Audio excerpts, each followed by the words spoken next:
Coucou les filles, je reviens aujourd'hui dans une nouvelle vidéo. Cette fois-ci, j'ai décidé de vous faire une revue sur la palette Naked Basic d'Urban Decay.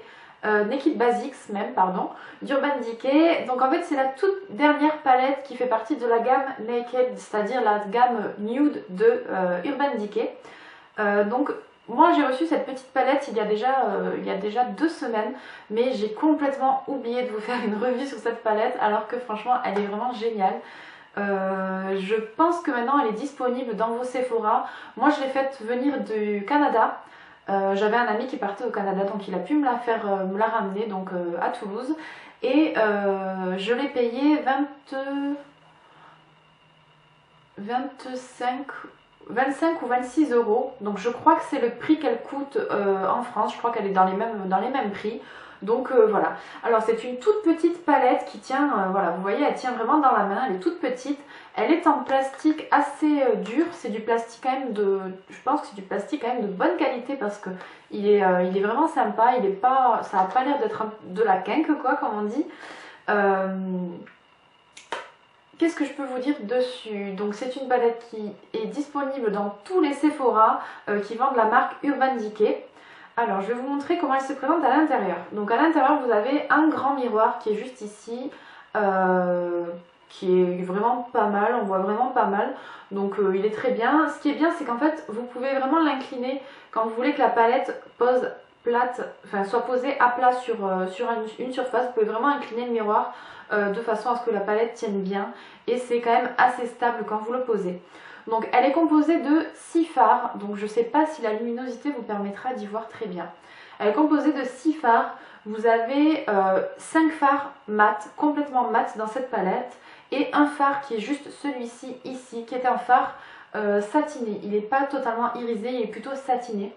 Voilà, je me suis maquillée aujourd'hui avec cette palette. J'ai utilisé un color tattoo de Maybelline en base, donc c'est un color tattoo de couleur bronze, et après j'ai utilisé uniquement cette palette et vous voyez qu'on peut faire des maquillages vraiment super sympas. On peut rester dans quelque chose de neutre, on peut également passer sur quelque chose de plus chargé, donc plutôt un smoky avec ces deux couleurs là, et du neutre après en utilisant les autres couleurs. Là par exemple j'ai utilisé le noir en tant que liner que j'ai pas mal estompé pour faire plutôt quelque chose de diffus, et vous voyez que ça fait pas trop chargé non plus. Donc voilà, je suis complètement conquise moi par cette palette parce que je trouve que c'est vraiment des basiques qu'il vous faut avoir. En plus elle est toute petite, elle peut très bien s'emporter quand vous partez en week-end, ça sera super pratique. Et voilà, donc moi je suis complètement conquise. En plus pour le prix, franchement 25 euros, je trouve que ça les vaut quand même largement parce que les fards Urban Decay, ils n'ont plus rien à prouver, ce sont d'excellents fards. Légèrement poudreux pour certains, mais quand même ça reste de très très bons fards. La pigmentation est complètement dingue et même si ce sont des fards mat, vous pouvez quand même bien les travailler. Il y a certains fards mat qui sont très difficiles à travailler, qui s'estompent pas, et si vous en mettez un petit peu trop, ça va être une galère à estomper et à travailler, alors que ceux-là, vous ne pouvez pas non plus en mettre trop étant donné que ce sont des couleurs quand même qui sont neutres, et donc qui ne sont pas forcément trop chargé on va dire ou trop visible, mais voilà, vous pouvez pas vous tromper. Je pense que au niveau du dosage, même si vous en mettez beaucoup, j'arrive plus à parler, il s'estompe très bien et voilà, vous arrivez vraiment à faire quelque chose de joli avec cette palette. Donc je pense que je vais vous présenter les fards un par un, même si ma caméra fait pas le focus, donc ça risque d'être un peu difficile.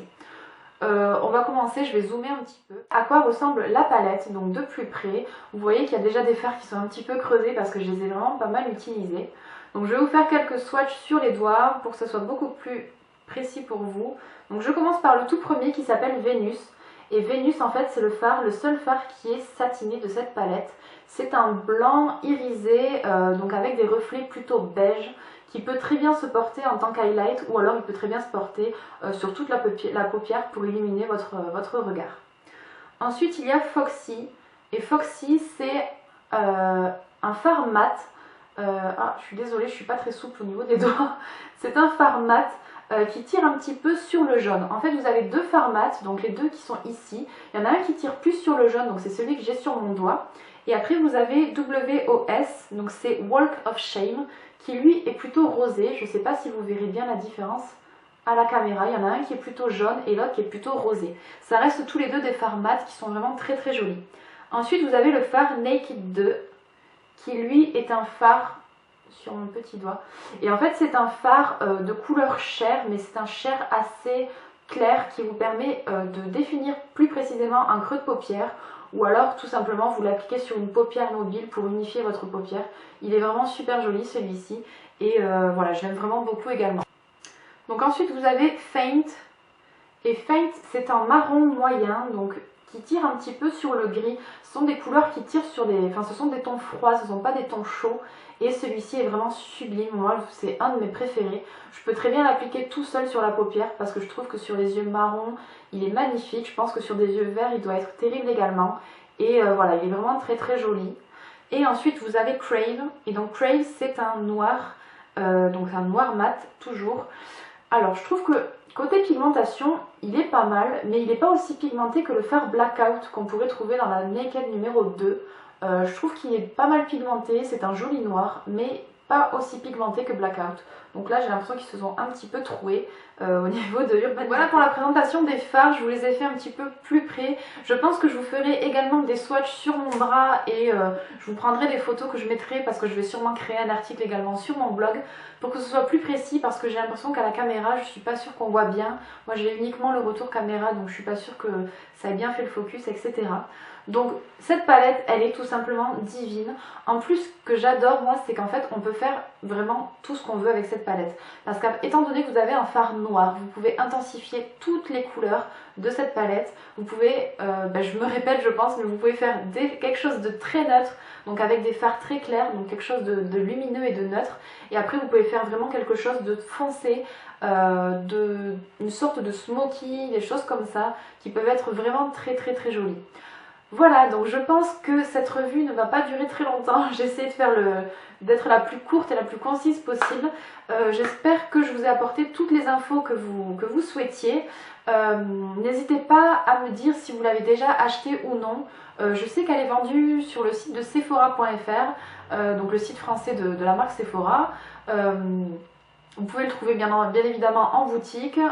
Voilà, je pense que j'ai fait le tour de ma revue. Si je continue, je vais radoter, je vais encore répéter les mêmes choses. Donc voilà, je vous fais à toutes d'énormes bisous et je reviens très prochainement dans une nouvelle vidéo. Ciao les filles!